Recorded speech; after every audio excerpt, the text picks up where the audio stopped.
Sunday காலையில் ஃபங்க்ஷன்லாம் போயிட்டு வந்துட்டு மத்தியானம் ஒரு மணி இருக்கும், பாப்பா எங்கேயாவது கூட்டிகிட்டு போங்கப்பா அப்படின்னு சொன்னாங்க. கொஞ்சம் வெள்ளனை சொல்லியிருந்தேன்னா சிறுமலை கூட்டிகிட்டு போயிருப்போம்ல அப்படின்னு அவங்க அப்பா சொன்னாங்க. ஆனால் பாப்பா விடவே இல்லை, எங்கேயாவது கூட்டிகிட்டு போங்கப்பா, சிறுமலை கூட்டிகிட்டு போங்க அப்படி பிடிவாதம் பண்ணிகிட்டே இருந்தான். அப்படியே 1:30 நாங்கள் கிளம்பிட்டோம்.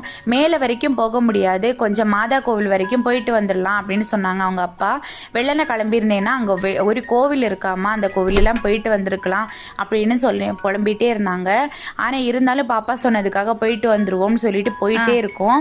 கொடைக்கானல் மாதிரியே மலை ஏற ஏற கூலிங் வந்துட்டே இருந்துச்சு.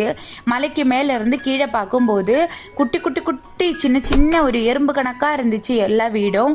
அப்புறம் மாதா கோவிலுக்கு போயிட்டு 2-3 ஃபோட்டோஸ் எல்லாம் எடுத்துட்டோம். போகிற வழிக்கு குரங்கு குட்டிகளாக இருந்துச்சு. அவங்க அப்படியே மனுஷன் உட்காந்து பேன் பார்க்குற மாதிரி பேன் பார்த்துட்டு உட்காந்துருந்துச்சு. அப்புறம் ஒரு ஊற்று பார்த்தோம், அங்கேருந்து தண்ணி வந்துகிட்டே இருந்துச்சு. அதை அப்படியே கையில் வச்சு பார்த்தப்போ ரொம்ப கூலிங்காக இருந்துச்சு.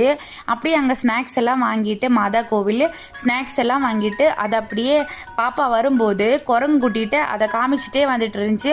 அந்த குரங்குக்கு அதை பார்த்து எனக்கு தரல அப்படின்னு சொல்லிட்டு எங்கள் வண்டி பின்னாடியே வந்துருச்சு. அப்புறம் எப்படியோ அங்கேருந்து எஸ்கேப் ஆகி நாங்கள் கிளம்பிட்டோம்.